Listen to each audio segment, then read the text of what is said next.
I am honored and excited to be your 40th governor of the state of Nebraska and to work with all the wonderful folks in the unicameral to be able to craft that plan for how we grow Nebraska. We've got a wonderful state, and the strength of our state lies in our people, because we're engaged in our communities, in our churches, and in our schools.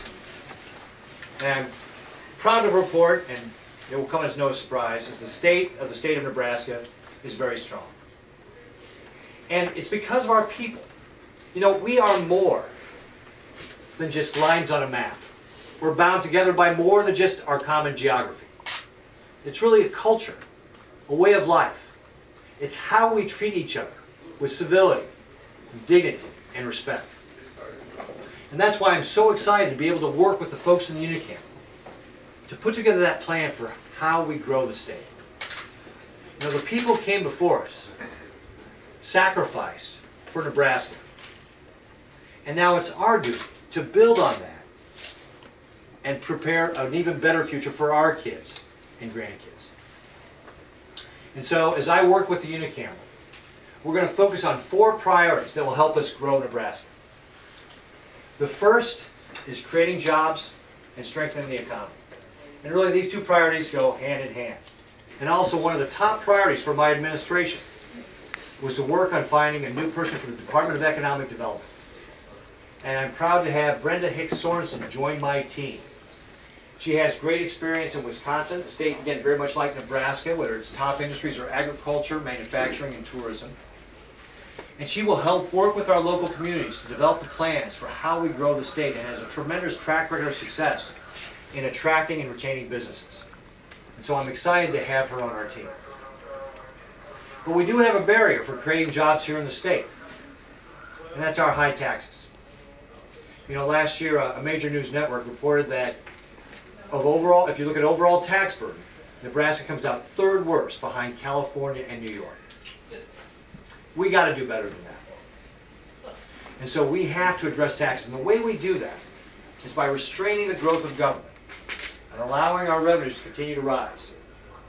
You know, we grow revenues on average about 5% a year. If we can keep the growth of government below that, that's how we'll have the room to be able to have tax relief. And the #1 issue people talked to me about when I was on the campaign trail was property tax relief. You know, from Alliance to Syracuse, people said that was the #1 issue we had to address. So my budget addresses that. In my budget, it calls for putting $60 million a year in the property tax credit relief fund. And if you look at the biennium together, that will create a grand total of $400 million in property tax relief going directly back from the state to property owners everywhere. Everyone will benefit. Homeowners, small business owners, our farmers and ranchers. In addition to that, one of the things that I heard was about ag land valuation. You know, last year alone they went up almost 29%. So I've budgeted in my process here the ability to take ag land valuations down from 75% to 65%. Now I put in a phased approach because just as I heard from folks how they got hit with a big increase in their assessments all in one year. In fact, at the State of the State today we had Roger Brandt from Carroll up in Wayne County. And he had 3 pieces of property. He showed me one of them, the assessment went up almost 50% in just 1 year. Folks, that's not sustainable. So taking that valuation from 75 to 65% will help address what's already happened in the past. That will also impact the school aid formula. So I've budgeted for that. We put a phased-in approach that will do it over a course of 3 years. And we put in $9.5 million into the budget in the 2nd year of the biennium, and then budgeted for another $10 and $20 million thereafter. So it would be a total of $30 million by the time we reach that 3rd year. We also want to take a phased-in approach because just like our property owners don't want to get hit with it all at once, we have to be cognizant that we don't want to hit our school boards and our county boards and our NRDs with that all at the same time as well. So we're going to phase that in to give them the opportunity to look at their budgets. Another thing that's going to be important, I'm going to be working with my agencies to see what are the things that we're doing as state government for regulations, for instance, that create further burden on counties and cities and school districts that create those expenses, and see if we can't lighten those up to give them more flexibility. For example, when it comes to schools, we've passed a lot of rules about how teacher training has to go. Well, those are all well-intentioned, but as those add up over time, they create more and more burden for our schools, which, especially for our rural school districts, gets difficult to be able to manage. So that's one of the things that we've got to do. We've got to be able to manage that. My budget calls for a 3.1% increase over 2 years. And contrast that to the 6.5% we grew in the last biennium.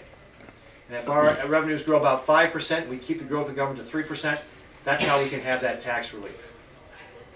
Now, one of the other important things we have to do in government is make sure we fund essential services. And in particular, we've got some issues that we've got to address in corrections and health and human services. Again, this is why I thought it was very important to start early and did a national job search to find the leaders for both those organizations, to create that change. I was looking for transformational leaders. And I believe we found that in Scott Frakes for the Department of Corrections. We announced that he is going to be the new department director there. Scott has got 32 years of experience in corrections. Started out as a uniformed officer, worked his way up through the ranks into management.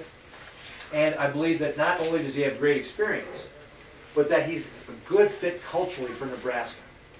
He's someone who's a thoughtful leader, he's not in your face, and he will work well with the legislature, who's been working on this issue for a long time too, and with the people who are already in that Department of Corrections. He starts February 2nd, and his first job will be to do an assessment of what we need in corrections right now. Now, in my budget, I put $10.2 million into this fiscal year, which ends in June, for some issues with regard to security and health care. And in the next biennium, another $45 million to address some of the issues with regard to corrections. And then have Director Frakes come in and help us really do that analysis to see what are our short-term needs and our long-term needs. Health and Human Services is another issue. Another place where one of the important roles we have in government is to take care of the most vulnerable people we have in our state. And when it comes to Health and Human Services, we've got to create a culture that is people-centric.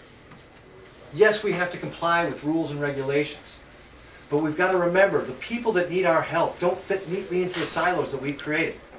They use services across all of our divisions. And we've got to create a system that actually takes care of the whole person and not just delivers programs.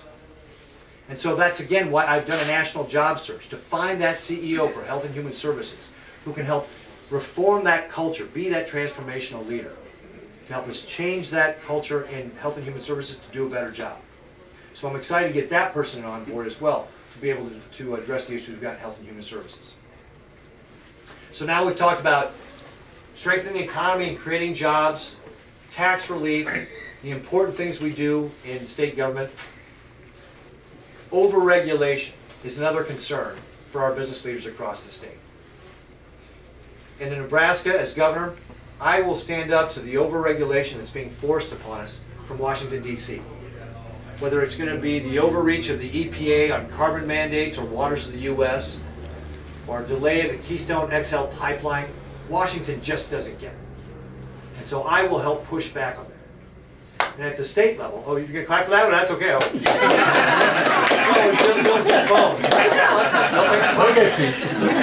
At the state level, we've got to work to make sure we've got a regulatory process that is fair, transparent, and efficient.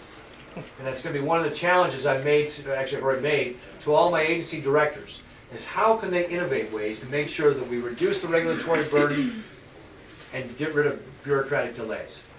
You know, we all want clean air, clean water, safe working conditions. And good regulations protects our health and safety. But over-regulation causes delay and prevents us from making progress. And so we've got to have a common sense approach to our regulatory environment to make sure we're not creating barriers for our companies expanding. And again, that's one of the ways that we can help our counties and school districts with that flexibility as well when we get out of their way from doing their jobs. Additionally, to making sure that we grow the economy, reduce taxes, ease regulation, we've got to continue to make sure that we have a strong education system and continue to strengthen education. And in particular, I want to focus on career and vocational training. You know, I haven't talked, every manufacturer I've spoken with has said they cannot find enough skilled labor, and it's a barrier for them expanding here in the state. And so in my budget, I put in place innovation I hope that we can really use to grow that sector. And that is a program, a pilot training program, or a pilot program for career vocational training. Based a lot of what they've done in Michigan with the Michigan Advanced Technical Training Program.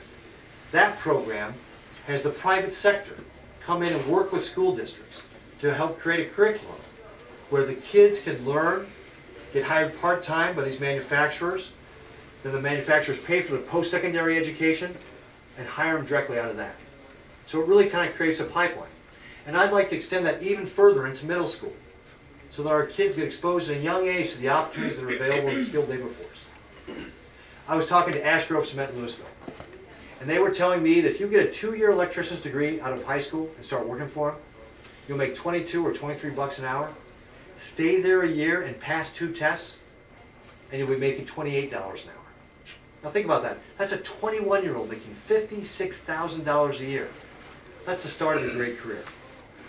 And so we want to make sure that we're letting our kids know that they've got great career opportunities. And again, making sure our companies here in the state have the skilled labor they can use to expand. So you start putting all those things together. How we focus on growing the economy, creating jobs. How we ease taxes. How we reduce regulatory burdens. And we continue to strengthen education. And you've got that plan for how we grow Nebraska. And I know that we've got a lot of different political philosophies. That we come from a very diverse state, going east to west. But we are united. That we all want to see Nebraska grow. That we all want Nebraska to be a place where people want to be. And that is going to be our challenge, and that is going to be our duty to make that happen here in the state.